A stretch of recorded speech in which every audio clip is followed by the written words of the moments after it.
Morning. How's hope everyone's doing well here. Apologize for not breaking out an episode yesterday. It's been a hectic week. Had to travel yesterday a little bit, so it's a bit of a different venue as it looks right now. But get into all that, and hope everyone's doing well. It's a bit of a early morning recording here in beautiful Southern Ontario rather than Northern Ontario. I can get into all that in a little bit, but again, hope everyone's having a good week so far. It's been one. It's been nothing short but a week. And yeah, it won't be a too long of an episode today, just because life it sucks sometimes, but it is what it is. But yeah, like there's still lots of things to talk about here. I mean, you had it a couple of days ago, Monday and Tuesday, a little back to back. We'll kind of get into that.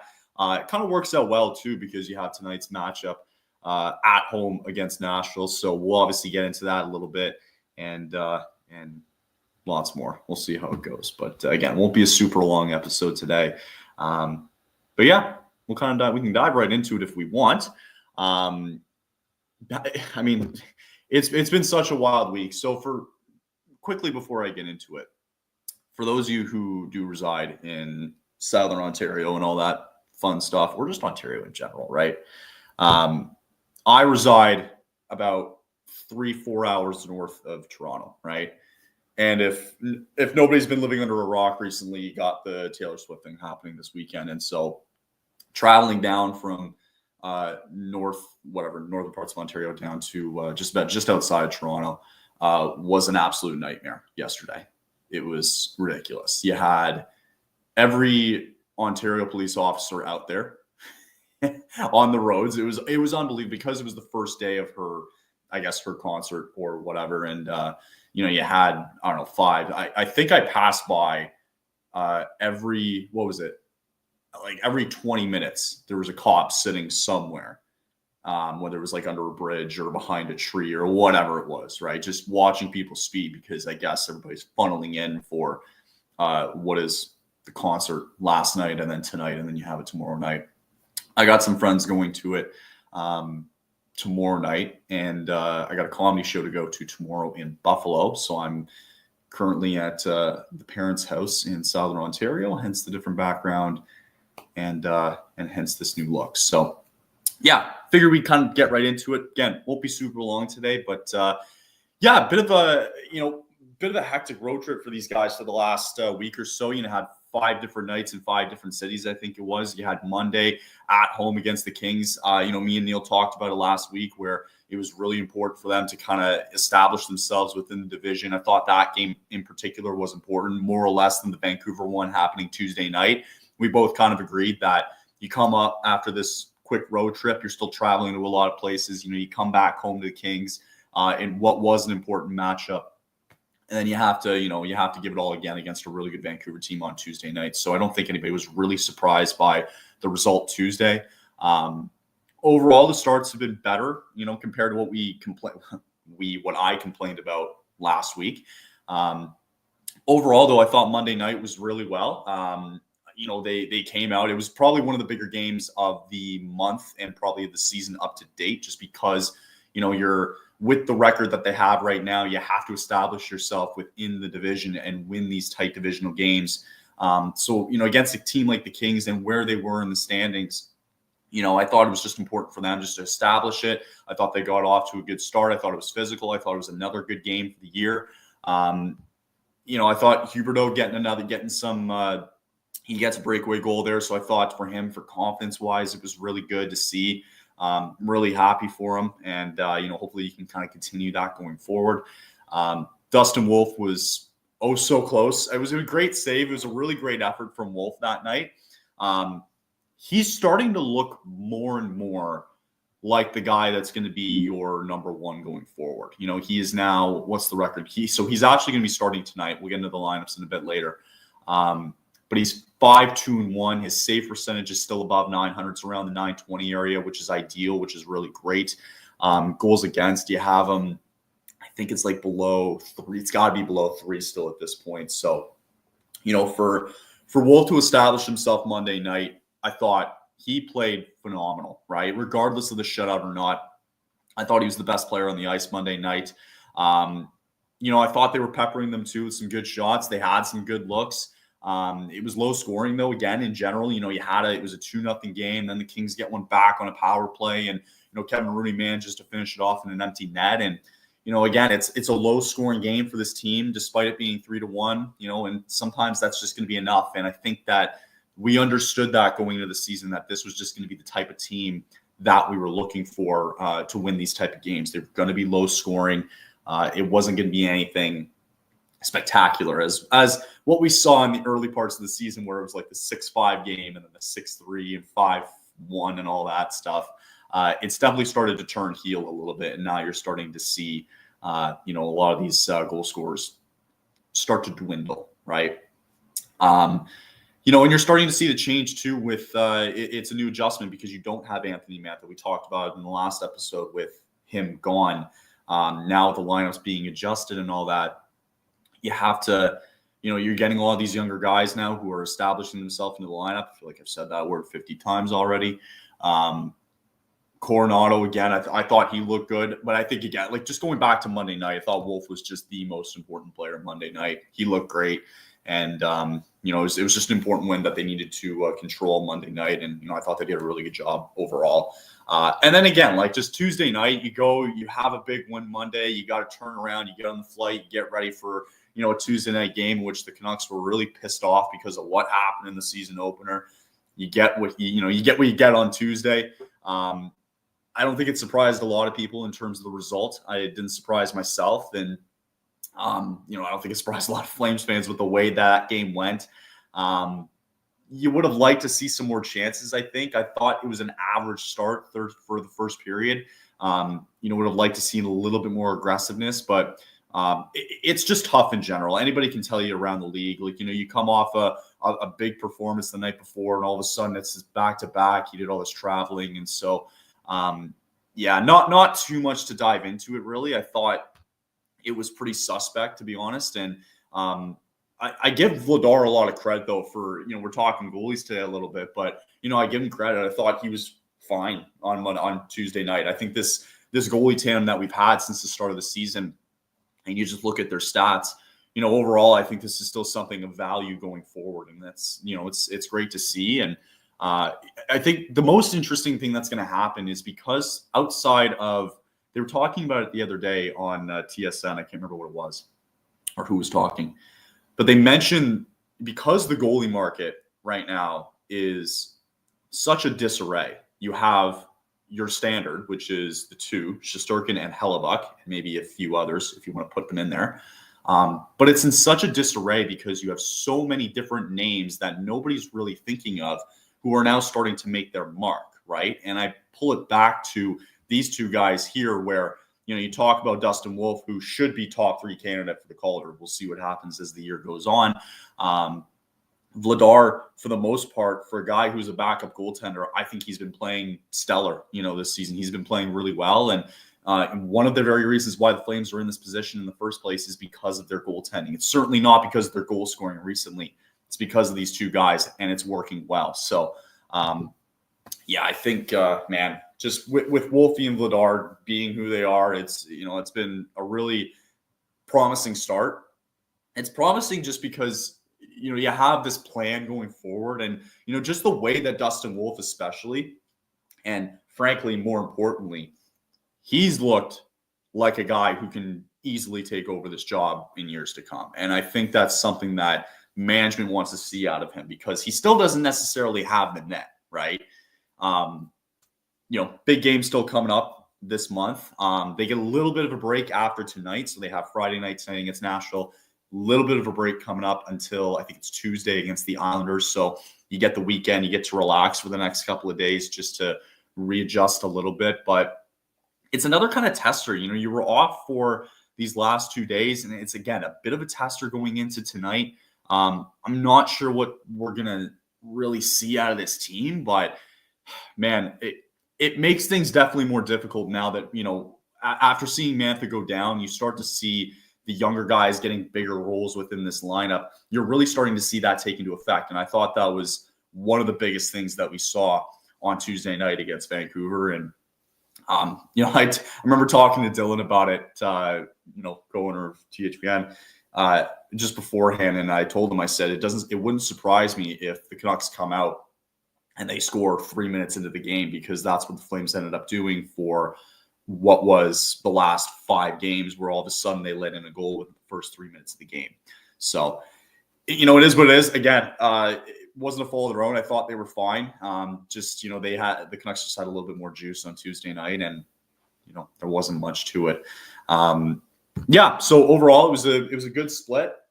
I thought they handled it well for those 2 games. I thought the game that they needed to win, that they did, they got it done, and now you can continue looking forward to the schedule ahead. So, I thought it's tough, because you have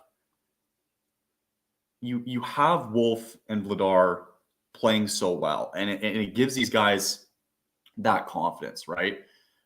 The worry still going forward, though, as the season goes on, is how long is this going to be sustainable for, right? They had the projections come out where, this team all of a sudden was going to be finishing 11th in the standings, bottom, what is it, like 11th in the draft order is what I mean, right? And now they have the whole predictions come out and all that. So, you hope that's not the case, but I've already talked about it with the draft picks and stuff beforehand. I'm not going to get into it again. But you just have to keep going, is what it is. The team's going to still fight every night. Despite Nashville's record tonight, again, we'll get into it. It doesn't matter. It's going to be a really difficult team tonight, and it's going to show. Going to do some quick ad reads, but I also want to highlight a player after this that I have saved here.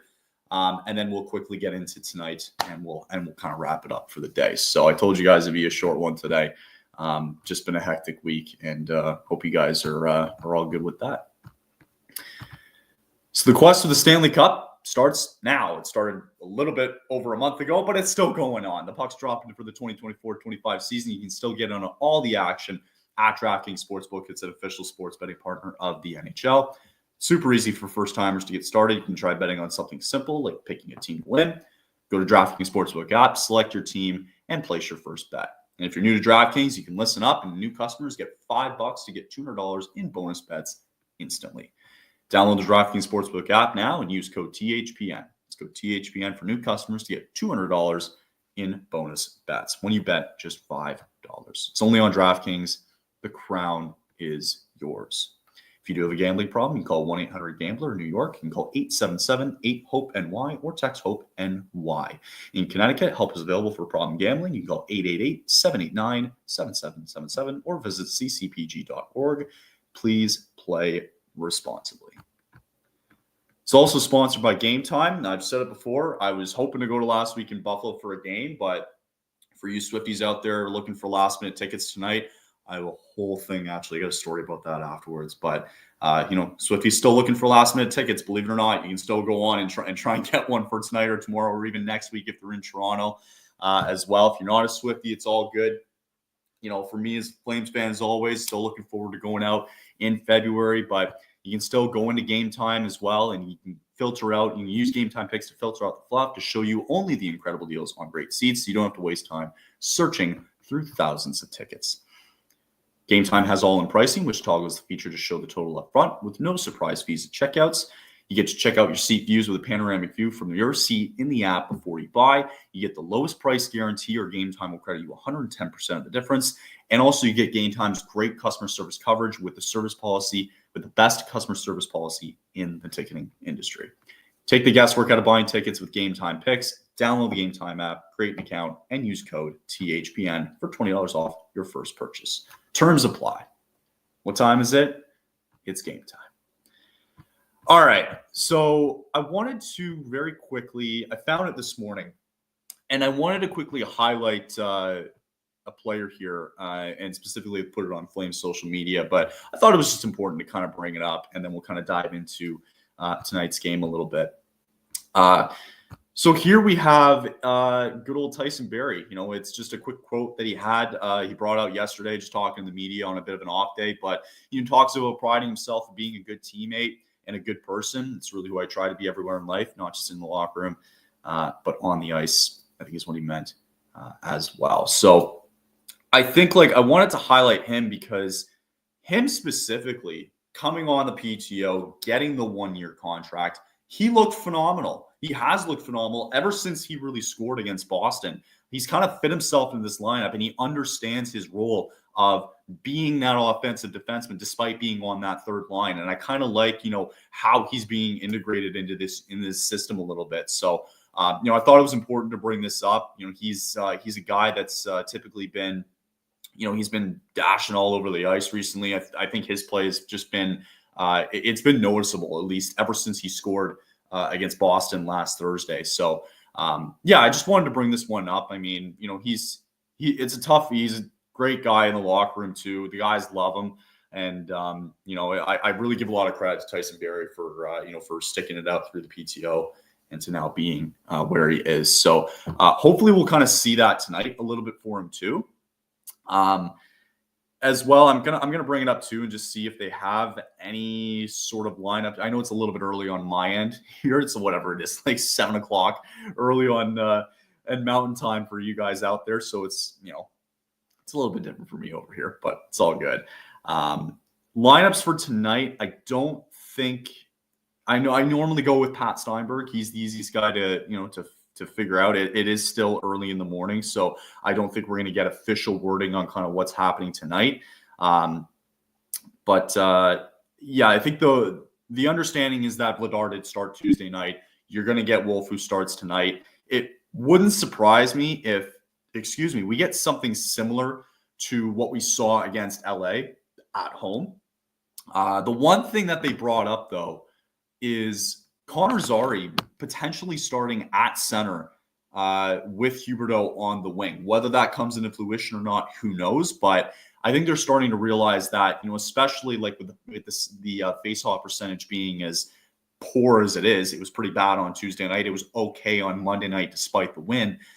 They have to start doing something with it. So hence why Zary is going to be moved over to the center position. They're going to see how well, he's going to adjust to it with Huberdeau on his one side there. And just quickly seeing defensively wise, you're probably going to get the same lineup too with Ball and Anderson, Weegar, Manoff. You're going to see Tyson Barrie probably tonight with Paschal and Wolf starting. So a lot of people have been kind of clamoring about Connor Zary playing that center role with Huberdeau on the left and possibly maybe Kuzmenko, or, they've been doing a lot of juggling. Maybe Sharon Govich stays on the wing. Who knows? They're just trying to see some form of consistency here at some point, at least with these face-off percentages. So, you're going to have, hopefully Pospisil can go back to the wing. Hopefully Zary can implement himself in there, and you might see a little bit of change. We'll see how it goes. Fourth line is going to stay relatively the same with Lomberg, Rooney, and Kirkland tonight. And the main 12 that you kind of saw on Monday is my guess is what you're going to kind of see tonight as well. So, Kadri's still manning the first line as well. They're trying to get Sharon Govich a little bit by giving him those first line minutes. So maybe that's the case tonight. But overall, regardless of the lineup tonight, it's not gonna be an easy one tonight. It's gonna be difficult. You understand that the Predators had a tough start to the season. They've kind of clawed their way back a little bit despite their record. They're still kind of right there, and a lot of teams are still very well jumbled in with each other. All the way from last to the very last spot in the wildcard standings. It's still early on, but, you don't want to give these teams that kind of confidence. The Predators just lost the other night in overtime. I think it was last night they played Edmonton. So they're on a back-to-back after going to overtime, with the Oilers. You had Mackenzie Weegar on last night for, I think it was some Amazon Prime spot for whatever reason. They interviewed him and was like, hey, we don't care about the Oilers and we want the Predators to go deep into overtime, deep into a shootouts because we get them tonight. So if there's any sort of opportunity to get a team like the Predators, it's going to be tonight. Like, they're a desperate team looking for points. And you're going to need to kind of show face here Friday night before you get some significant time off. So it's important for this team to understand that, the Oilers went fairly deep with the Predators last night in the OT. They now have to change over. They now have to play again tonight. Curious if, Saros gets the nod tonight. We'll just have to find out, wait and see. But, it's going to be an important one for this one. You understand that you just had your back-to-back, and you know how difficult it can be to win both of those games. Well, the Predators might have a little bit more motivation tonight, despite giving 1 point away to the Oilers last night. So we'll have to see how it goes. It's going to be quite interesting to see how this game works out.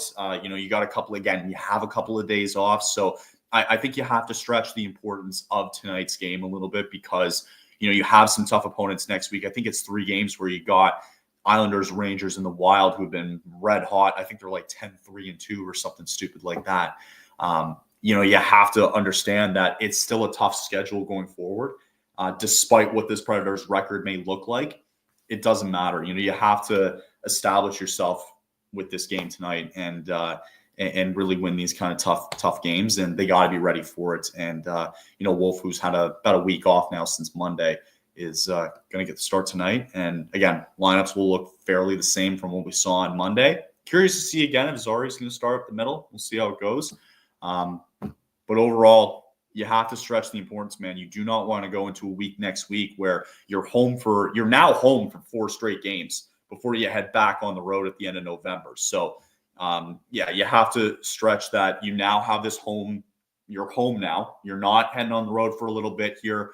And they have to understand that they have to take some sort of advantage for it. And we'll see what happens. But again, guys, it was going to be a quick episode today. Quick turnover. Well, the whole traveling down Southern Ontario thing here has been hectic. The stupid Taylor Swift concert's going on, so traffic's been a nightmare. That was a problem yesterday, but it is what it is. I'm very tired. It's all good. And I know we were going to have a guest yesterday, had to cancel that, and we're going to move it to, I believe, Monday. So for those of you guys who don't know, Jess from Locked On Flames, we're going to try and get her on Monday. We had Emma, who was a great guest for us. I believe it was earlier this week, if I'm not mistaken. Yeah, earlier this week. Emma Grace, who's an awesome guest. We had a man on last week as well. Any more Flames fans as well, too, that want to come on and join us for any talk, please DM us. Let us know. We'd love to have some more Flames fans on. Love to hear your stories, anything crazy you might have, and any sort of reaction and all that with the Flames. So again, just let us know, DM us, or they're always open. We'd love to have more people on just to kind of hang out and do these things. And, we're more than happy to have it. So that's going to wrap it up for me today. Very quick one today, guys. Just wanted to quickly update you on everything going on. And I appreciate everybody checking us out. And we'll get back to our regular scheduled programming on Monday. So again, hopefully everybody is doing well. Hope you all have a safe weekend. If you're going to Taylor Swift tonight, for anyone who's in Ontario, be safe. I've already heard it yesterday from buddies who are down in Toronto right now. It is a nightmare. So, just be safe and, just make sure you guys can get home okay and all that. And I guess she's heading out in Vancouver or whatever at the end of November. That's how much of a fan I'm not of hers. I don't know what's happening. So I'm just getting up to date these things left, right, and center. But yeah, hope everybody still has a great weekend overall. And we will get back to you guys on Monday. Thanks again for checking us out. Be sure to follow us and subscribe if you haven't already to get notified on next episodes coming up. But we'll get back to regular scheduled programming on Monday. We'll get Neil back with us. We'll get a guest for you guys on Monday. And hope you guys can check it out. So thanks for tuning in, and we will see you all on Monday. Later.